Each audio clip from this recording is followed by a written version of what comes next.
Oh my goodness gracious, Matt. My heart rate is still elevated from this weekend. ELF wildcard weekend. The playoffs are underway.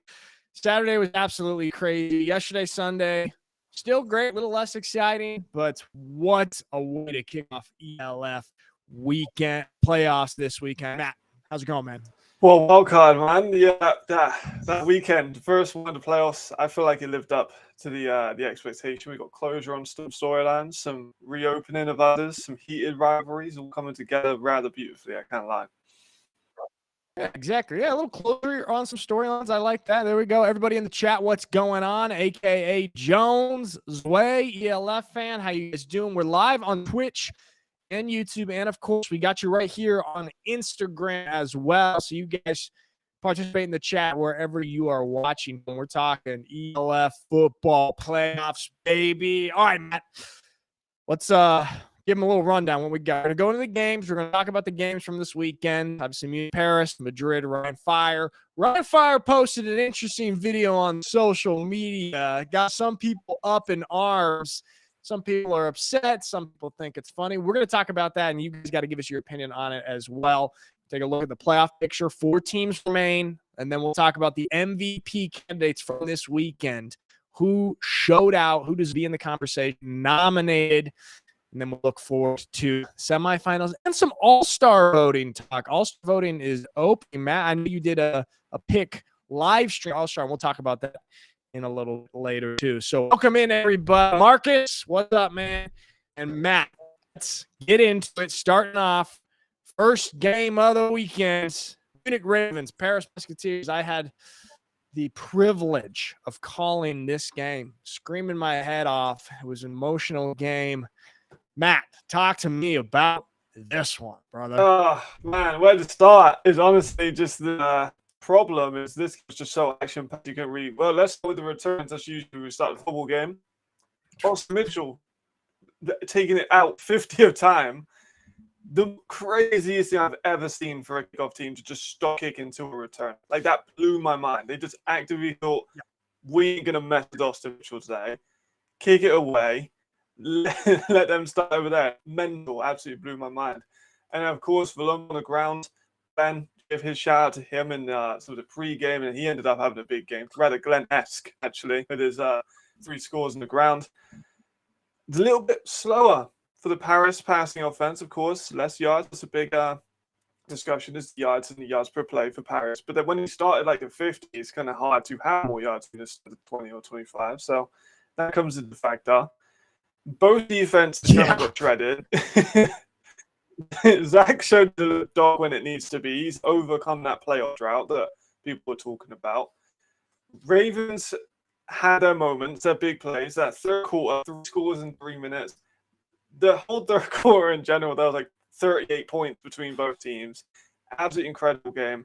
One of the all-time greats. And, of course, we had Alferi on commentary, which just kind of is like the cherry on top. Sprinkle a little cherries on there, a little bit of salt, if you will. Oh, that game was wild. And in the chat, I can't see your name. You said Ravens showed up. Obviously, we're talking about the Musketeers moving on. Incredible. It's also incredible that these teams made it to the playoffs. And fun fact, I mentioned it a couple times on the broadcast. The 2 head coaches of this team play college football together. Crazy. Coach Kendall Ellison and Mark Mattio at Rhodes College in Memphis, Tennessee, a small little school. And the fact that they're both out here in Europe now, head coaches playing each other in the ELF playoffs.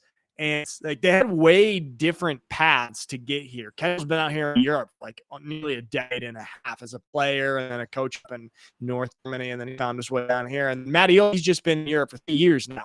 After being in college. So the fact that they made it here, I called it on stream. I said it's a little bit of a football miracle, but you touched on it, man. The big thing in this one, kickoff, return, touchdowns. Austin Mitchell, what a freak. And when I was preparing for the broadcast this came out, his uncle is Brian Mitchell, one of the all-time NFL great returners. He's second on the NFL all-time list of all-purpose yards behind only Jerry Rice, and he has the second most kickoff return touchdowns or special teams touchdowns, behind just Devin Hester. So Austin Mitchell, we see it right here on the highlight. It is his genes, man, and he broke that wide open right before halftime. And dude, this one was just, I mean, talk about a boxing match, trading punch back and forth. Matt, who do you, I mean, we'll talk about MVP in a little bit of segments, but who really showed out for you in this game? Couple names, maybe on both sides. I think my Paris one, other than Mitchell, of course, very crazy. The family business is returning kicks, by the way. It's got a number, right? You can't win games without scoring. Really. He got 3 of them, including the go-ahead one at the end. He kind of walked off gingerly for Paris fan, but hopefully he'll be. And I think for the Red, he's still very efficient. He's still very active. Got a couple of touchdowns, but there wasn't anyone for the Ravens, I think, that had like a crazy Austin Mitchell-esque game. Tom had that massive run to open up the third, and that definitely helps. Now he went nearly over 150. But I feel like they left a little bit on the table, maybe a little bit. John Cole, a few slips that would have helped with the field position. Receivers were kind of struggling a little bit when it comes to separation. I thought Malik Stanley, though, oh my goodness. They might be those balls against Chandler Jones, especially that Moss one in the end zone. That might be the highlight play of the game. Most iconic play of the game was probably that Malik Stanley mossing Chandler Jones. Unbelievable. Wow. I mean, just 2 elite American impulse they're going at it one-on-one matchup. We've got in the chat here Sven Reidenbach from Rhine Fire, who says, I actually liked Matt before he did his all-star voting stream. So we'll get to it a little bit, Sven. Don't worry, man. Hey, and I'll put you on the all-star list, brother. I'll do it for you. Stick around. We'll do it. We'll do it later. So guys, we might be having a little bit of technical difficulties. I'm not sure. Some of you guys in the chat are saying you're having some issues. Let us know if it's bad, or we'll try and fight through it here a little bit. We will try to talk a little bit slower to make sure you get that audio. But yeah, it's interesting. Neither quarterback phenomenal through the air. Edwards, 17 for 30. Here you go, above 50%. Above 50%. That's good, but less than 100 yards throwing. Did get it done on the ground, 73 yards rushing. So it's kind of that, that dual threat there. And he had that great touchdown where he leaped and hurdled and lost his helmet in the end zone. And he really is a gamer there. But in terms of precision quarterbacking, they left me a little bit to be desired, especially as we look forward to next week. He's going to be going against someone like Ben Holmes, who is a little bit more of that. Ben Holmes does almost nothing with his legs, but he really zips that football around. And when I talk to some quarterbacks around the league, say that he might be the best pure passer that we've got this year. But I digress. Edwards did get it done, and man, there we see the Stanley touchdown. Like just a elite matchup, one-on-one matchup right there. Chandler Jones is no scrub. I mean, we've seen it, man. So the interesting thing on this one, though, is that obviously the Musketeers win, but the Ravens had way more yards. Total yardage was 421 for the Ravens to 272. And to me, not just to me, factually speaking, the difference in this was Austin Mitchell's return. His return game, they started in Ravens territory. The Musketeers did multiple times, giving that offensive short field. Just goes to show you, man, how crazy, important, and impactful special teams can be in a game like this. Absolutely, 100%. Yeah, man. So there we go. That's our first wild card game of the weekend. The Paris Musketeers, second-year franchise, moving on. That's a dodo right there. A lot of emotion. They call him Magic Zach. Magician found a way to get it done, and they will be headed to Vienna next week. And we will talk about that in a little bit. And now let's move on to our next wild card game. The third time that these two teams played each other this year. The Bravos of Madrid, a first-year franchise, Rhine Fire. Let me just say, Matt, before you talk about the game, we got to give our props and our flowers to the Madrid Bravos. We just talked about these 2 second-year franchises, how incredible it is that they made the playoffs this year. Well, it is even more incredible that this first-year franchise, the Madrid Bravos, in their first existence, is playing in the ELF playoffs. So kudos to them. Matt, talk to me about this game. Boy, was I relieved when Glenn told me what did to that end zone, because I guaranteed a score last show. So I was a little bit nervous. I didn't want to be the guy to curse the probable MVP. Ended up not being the case, which is good. And we can see this long run to open up the game. And it was kind of just, they set the tempo. Madrid play as well when they're losing as when they're winning, which, I mean, sounds a bit silly, but they play worse when they've gone down to start the game. We've seen it in pretty much all of them. It was the right show. This was them showing that first time. It was, we had some problems, we had some injuries. I wouldn't say fluke, a little bit lucky because they worked hard, but maybe a little bit fluky, a little bit lucky for the Madrid Bravos the first time round, lightning in a bottle kind of thing. But for me, it was also Jay just picking them apart with Haaland. Like, Haaland Kofi, I think, is my best German, best European receiver in the league. And he's probably better than a lot of the Americans that also play in this league at the receiver position. Yeah. Like, he's awesome. His separation, his physicality, his blocking, his catching, his space creation. He's an elite receiver. He's been injured quite a lot this year, so we haven't had to see a ton of it. This time was coming out showing. I believe also he overtook Boyd Stuart DJ in single game playoff receiving yards, which is very impressive. Of course, 4 touchdowns. These is celebration. It's hard to get in one time, let alone 4. He was spectacular. The defense, number 1 defense for a reason. They kind of look a little bit, a couple of turnovers for the Fire, but I think that's coming into their foot off the gas. But then you see people like Amari Williams come in, and Marla Shawn come in, and Venke's probably an all-star, and Simon and Anderson, all these incredibly talented players that make up this unit, and we'll get to it in a minute. I generally just don't know how you stop this team. Of course, Sven, the offensive line, anchoring offensive line, left tackle, you've got. Don't try and sneak that in now, man. Don't try and sneak that in. Man, I hope you heard that. Too late. but how do you stop this team? I'm not a coach. I do not have the answers. I don't know how you stop Glenn, Jay, Haaland, McKnight, who we didn't have to see in this game, but still a phenomenal receiver. This defense, Sergi, this offensive line, it's so much to try and contain. I don't have answers. I mean, that is a scary squad, and we said it's a few times on this show in the past couple of weeks. This is also a squad faced a little bit of adversity early on. Obviously, when they lost to the Bravos, they were injured a little bit. We're still trying to piece together who their 2024 identity was. And they've done that completely and then some. This team is looking absolutely incredible on the ground, through the air. I said last week, we talked about Jadrian Clark in the second half of this season. Since week 7, he's been absolutely incredible. 75% completion percentage, 20 touchdowns, no picks. What did he have this week? He had 4 more touchdowns and 1 interception. So that's him since week 7, 24 touchdowns, 3 picks with a 75% completion percentage. And, when your quarterback's playing like that and your offensive line is opening up holes for a guy like Glenn Tunga, and Tunga is just playing video game football.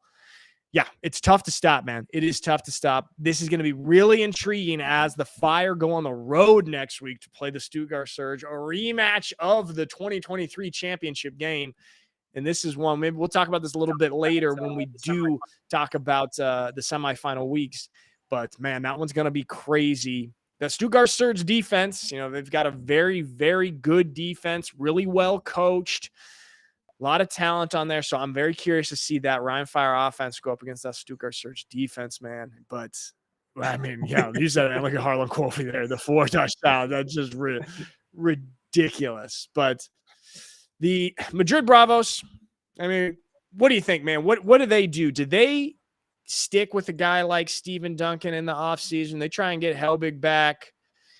What do you do, Matt, if you're the Madrid Bravos after this really solid first year? I mean, How do you take the there's next no step? doubt the Spanish talent has the ability to ball. Like, we know that. They're incredible. They'll maybe get some of the Barcelona Dragons to come in to improve that. Their offensive line has some great Spanish talent. Carrasco Sainz, KB, you've got Ngami. So, got a really good foundation. I think that's a big question, isn't it? Do you go Helbig? Do you go Duncan? Either one, they're both very talented quarterbacks. Helbig's maybe a bit more of a safer, conservative one. Duncan's more the explosive big play, but could be a little bit more erratic. Like, honestly, it just depends on how you retain other talent, I think. I still think the sideline deep. They've not really had that this year. You got a lot of speed, but space on the outsides has been somewhat concerned. I think we saw that again with Ryan. They kind of closed them in, made them run the ball, and ultimately Ryan have the defense to stop Obi.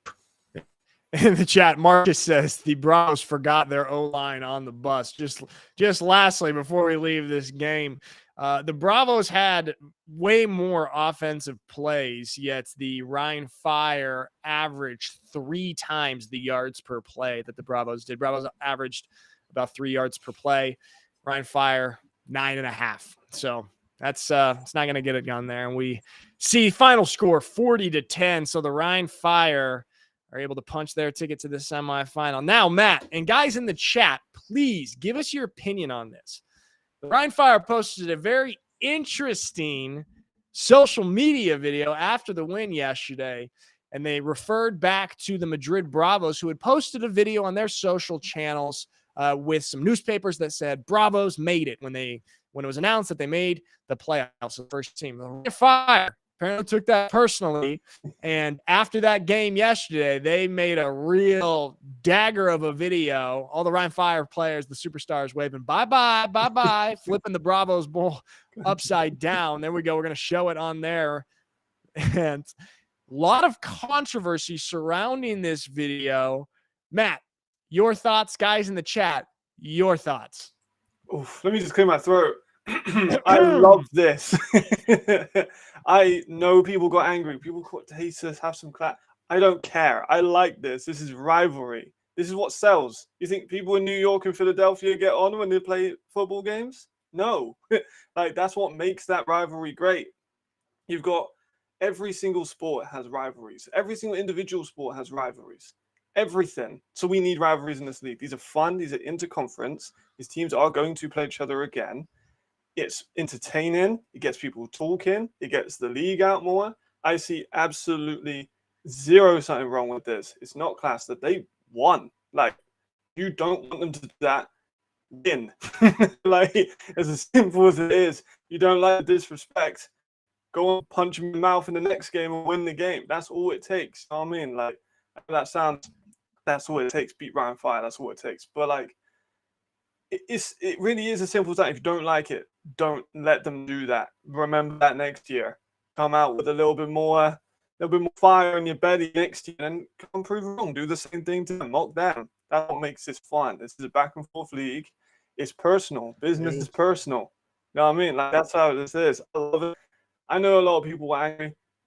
I don't care. I absolutely loved it. And I hope we get more of the, like, action between teams, because it's entertaining. It gets people talking, it gets people fired up, gets people ready for next year, and it gets more eyes on the team. I think it's great. Oh, it's provocative. No one knows what it means, but it's provocative. In the chat, Paul Bergeron says, total lack of sportsmanship. That's one take.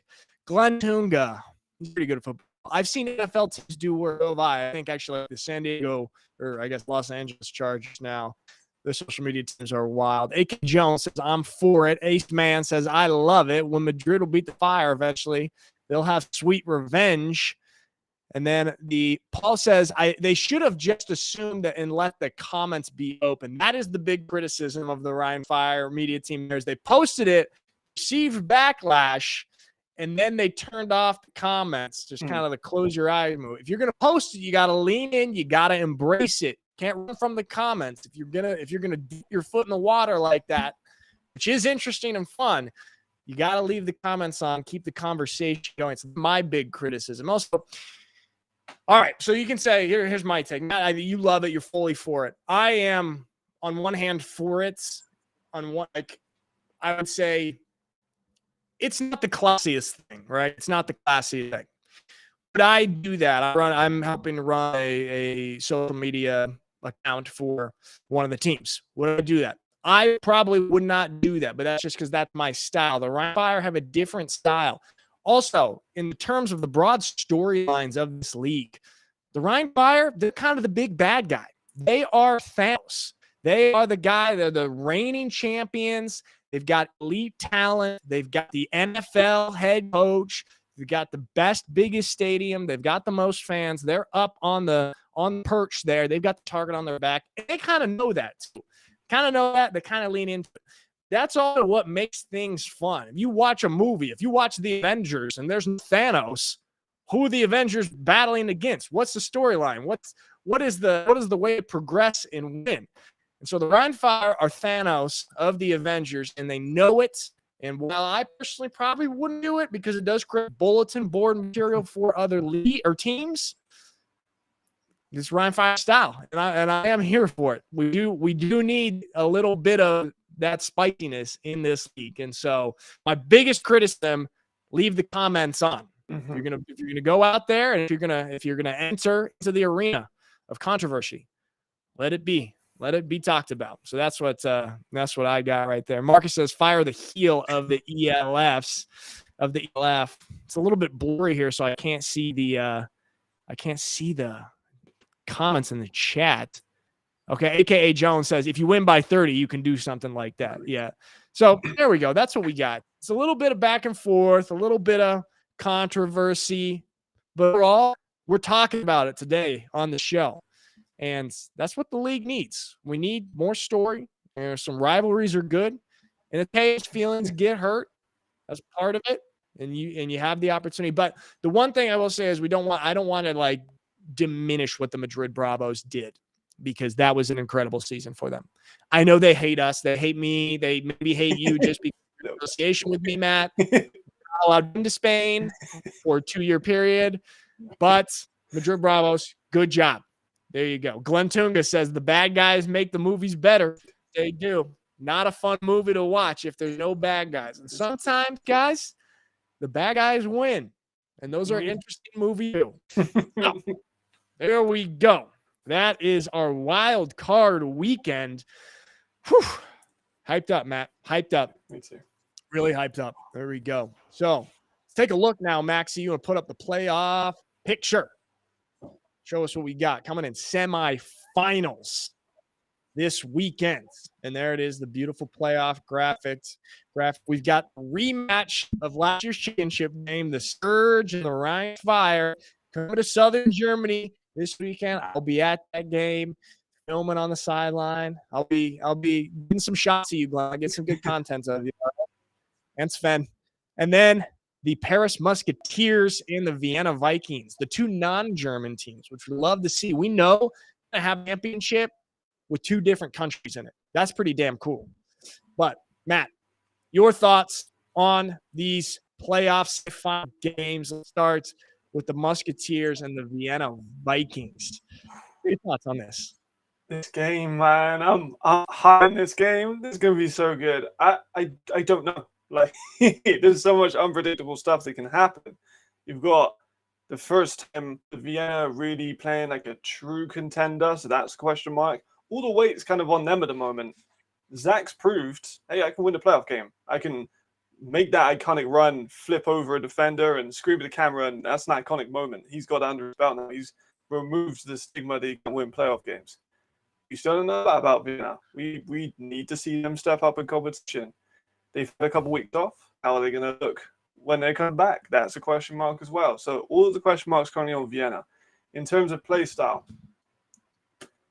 Vienna are a little bit younger. This isn't as experienced somewhat in some positions. They've got some younger guys, extraordinarily talented guys, but younger nevertheless. So I think that's going to come in. You've got Musketeers, got a lot of experience. Honwu, very experienced. But you also have a mix of people like LaRose or Volumbo. Volumbo is an ELF vet, don't want to get it together, but I think that they're coming in with a lot more ease. They've got a crazy amount of athletic talent. They've got a crazy amount of great coaching. They've got a ton of momentum. They're hot. They've won in really close games. They always find a way to win. We've seen it in Berlin with nearly with Ryan the first time. We saw it with the Bravos. We just saw it with the Ravens. Like, they find a way to win. We don't know about Vienna. How does Vienna look when they're on the back foot is a question mark. We still haven't really seen the resolve for. It's a big thing for me. I need to see how they look when they're not the aggressor. I mean, that is the Alice. That is the big point, the big storyline coming into this game. I mean, in my opinion, Vienna has not played a game of substance since July 21st, and that was against Berlin, and they actually even blew Berlin out on that game. It was like 34-35 to 9. But Berlin was the last kind of functional team that they played, and so they're going to be playing hot Paris Musketeers team. The Musketeers team is fired up. Vienna coming off 2 buys in a row, so they know that they might have a little bit of rust on there to kick off. The only thing that I can think of for Vienna that's kind of got in favor of them in terms of battling is when Ben Holmes got hurt and they had to go play on the road at Wroclaw. This is when Wroclaw was actually like a contender and they started the season, and Vienna still found a way to win. And that was a battle playing with a backup Austrian quarterback, and they won 16-13. It was a great team win. So that gives me a little bit of glimmer of like, okay, this is what Vienna will look like or could look like when they face a battle. And then it also takes me back to last year, semifinal, same thing. They played against the Stuttgart Surge. Surge came in, and that was an absolute battle as well. Vienna battled well, and they kind of traded scores up until the end there. Surge was able to pull off. But so I kind of look to those 2 games, but I think what you said, man, is the proper question mark or criticism is how battle tested are they this year and how will they react with a very challenging game.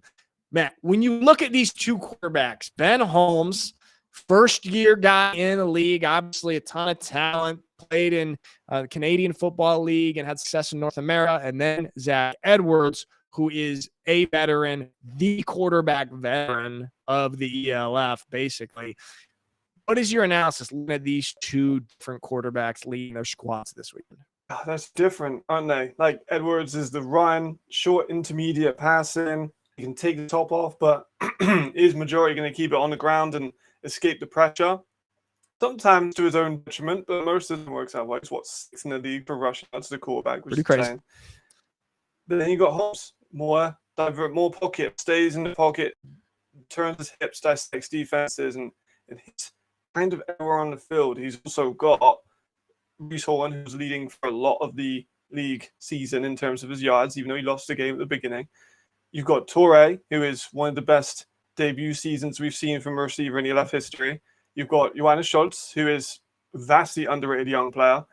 Jordan Bua, I've heard rumors that he might be maybe fit this game. I don't know. I'm not sure, but I've heard some people rumbling about that. Even if he isn't, extremely talented. You got Kerry behind him, who is not like an elite receiving back, but is better than some people give him credit for.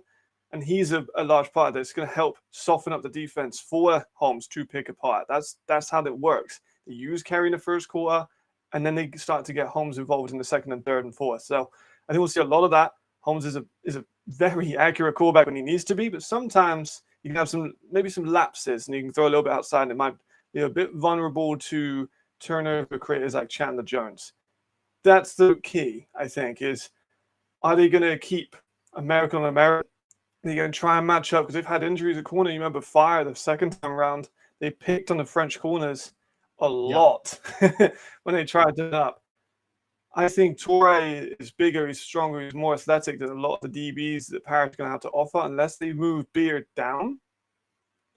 Maybe. But Beard is more of a zonal guy. Is he going to be able to match up with Torre? There's a lot going on.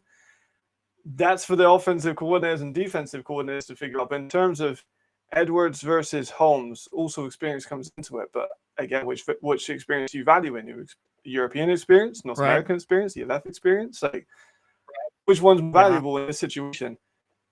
Edwards was more game sharp as well. Hasn't had the injuries. He's probably played all games. He might be a little bit banged up, but Holmes was out for a period of time, so I think that comes into it as well. If I'm going to give my my Monday take, I'm going to favor Edwards to have a more impactful there we game. go. All right, Important. and we're gonna wait actually to go on our deep dives of these two games, and we're gonna do that on Thursday, guys. So make sure you tune in on Thursday, and you'll see kind of what our analysis is, and we kind of have to make those game pick'ems on Thursday. Tune in then. But now we got Paris Musketeers, Vienna Vikings, and the Stuttgart Surge versus the Rhine Fire. A beautiful playoff picture. 2 more game weekends of ELF football this year. So, like I said, we'll touch more on that, go deep on Thursday. Right now, we got to look back at the good performances from this weekend and talk about players who deserve to be in that MVP conversation for the wild card weekend. We finished. We've got all of our players who won MVP in the regular season. Now we're going to get our first playoff MVP. So, Maxie, do you have the graphics ready, Maxie? Do we have them? There we go. All right, here we go. I'll start it off. We've got Zach Edwards, 17 for 30, 17 rushes, 171 total yards, and 2 touchdowns, and led his team to their first ever franchise playoff win. Hit me. Here we got Volumbo, I believe. Chris Volumbo coming in. There he is. 17 rushes, 110 yards on the ground, 3 touchdowns, including the one at the end to really seal the game. Fantastic performance. Glenn gave him his flowers in the pre-show a couple of weeks back, and he's aged like fine wine. Volumbo did an absolutely phenomenal job in this game. Dude, he is crazy. Like, a lot of times he runs kind of very up and down, like very tall. Somehow he makes these cuts and bounces it outside that don't look that fast, but he outruns everybody. It's crazy, man. I was shocked. It looks like a glitch. All right. Anyway, more on him later. Next, Austin Mitchell. Is that going? There we go. Only 25 reception yards. That's weird. 2 catches. Why is he in the MVP conversation? It's because of the absolute magic and wizardry that he performs in the return game, which was the difference maker in this game. We touched on it earlier. You know what? I'll talk about this later. I'm sorry. I'm getting too excited. Give us the next one, Matt. Give us the next one. It's the fastest man alive. It's Dawson Dale, 17 tackles, 1 TFL, instrumental. Of course, the defense struggled, but he was one of the reasons why they were able to stand in the end. Absolutely buzzsawing through everyone. So, 17 tackles is crazy, and it's Dawson Dale's. Oh, yeah, dude. He's all over the field. All right. And then next, who we got? Nahoa with, what did he have? 5 tackles, 2 sacks, 2 TFLs. Took down Chad Jeffries a few times on that wild card game. So we've got him as well.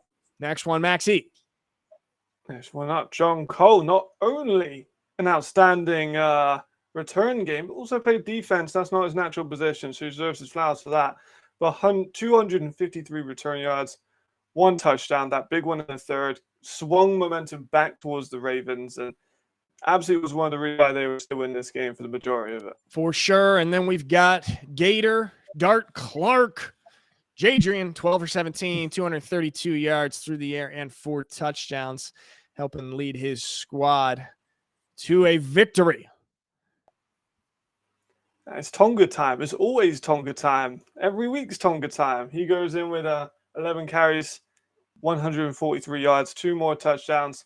Just put the game to bed pretty early, and he does what he does best. He scores touchdowns. Does. Very easy for him. And then lastly, 10 catches for 200 yards and 4 touchdowns. Harlan Quofi setting the record for playoff reception yards. He was Jadrian's favorite targets, and he was having himself a day. So that's our guys that we have in the conversation. We are going to decide on 2 who will officially be nominated to be the first playoff MVP. And you guys in the chat. All right. Paul says Dale's the sheriff in town. Marcus says Nahaha. I can never say his name. How do you say it? Naha. Okay. And Quofi from AKA Jones as well. All right, Matt, who are you thinking about? Sometimes I'll have a little bit of a back and forth between my picks, but this one I'm quite settled on it being Harlan. Quofi. Like 200 yards, ELF record, 4 touchdowns. Incredible. Yep. Like he was there, and he's also a great blocker, which also helped with Glenn's numbers. Like he's a phenomenal player. I think he's the MVP. We go Harlan Quofi. Okay, you know, I cannot really push back on that at all. And people in the chat, I mean, he's getting most of them. I am going to actually, and guys in the chat, tell me your feedback on this. Tell me if this is ridiculous. But to me, after watching both games in precision and not just looking at the stats, but actually watching the games, the person this weekend that had the biggest difference, that made the biggest difference for his team, brought the most value, was Austin Mitchell. And that is because the Paris Musketeers had substantially fewer yards than the Munich Ravens. Munich Ravens offense was able to go up and down the field. Musketeers were able to score more points because most of their drives started in Ravens territory because of Austin Mitchell. Even his bad returns got him down to the plus 45. And then, of course, he had that touchdown right before halftime, which was incredible, and big momentum push right into the locker room at halftime. So 25 yards receiving, all right, not good. Nothing special. But those return yards and that return touchdown truly made the biggest difference for any single player this week, in my opinion. Guys in the chat, let me know what you think about that. And Matt, I also give a stamp of approval for your Harlan Quofi. I think that honestly, yeah, I like it. I think that fans are going to vote for Quofi. It's just, I mean, that's an incredible performance, and it's also way more digestible. 200 yards, 4 touchdowns, like stats, that's beautiful. Austin Mitchell stats, yeah. I mean, unless you put up actually all the return yards and average per return, it must have been like 45 yards per return or something. Fans aren't going to be super excited about that, but he deserves to be nominated this week. We'll see. Does anybody have any pushback? I'm not seeing any, Matt. No, I think you're all good. I think it's a great pick. I mean, he was like when you start a drive every time at like a 40 of your opponent, you're gonna have that. You don't need to go as far. So made massive difference. Oh, we got Chad Walrund in the house and getting ready to play it, right? Yeah, we got a couple of opponents. Chad is in the house and Glenn is in the house. Sven was in here. These boys are going to be playing each other this weekend. Keep it civil in the chat, fellas. Save it for the field. All right. So, Matt, should we do it? Should we go Harlan Quofi and Austin Mitchell as our nominees for this week? I like it. 2 receivers, 2 excellent receivers. Both very different games. But very different games. All right. That's who we got, Maxie. You can start getting to work on the graphic, and you guys can vote on the ELF Insta story in probably 90 minutes or so. It depends on how long it takes our director, Maxie, to make the graphics. He's the best in the business. Should be pretty quick. So there we have. And we are unfortunately going to have to cut this one a little bit short. We're having technical difficulties with the headquarters from Boss Man there. So, guys, everyone who's stuck with us through the technical difficulties today, we appreciate you so much. Sadly, we'll have to cut it a little bit short today. But on Thursday, we're going to have some guests, some interviews, and then we're going to talk in depth about the semifinals. Then we might also touch on MVP voting. So you guys get to voting for the MVPs. You can do that on the ELF website. There we have it, Matt. It's good. And we even got a little bit of build up in the chat, so it's looking even better. We've got a little bit of hype. Yeah, there we go. Look, and then we got a little back and forth in the chat. Glenn and Chad, there they go. They're getting ready. We'll see you boys on Sunday. All right, everybody, make sure you vote on the ELF Instagram. Thank you so much for joining us here. And through technical difficulties, we get it worked out for Thursday. It's ELF playoff time. See you next time. Thank you very much.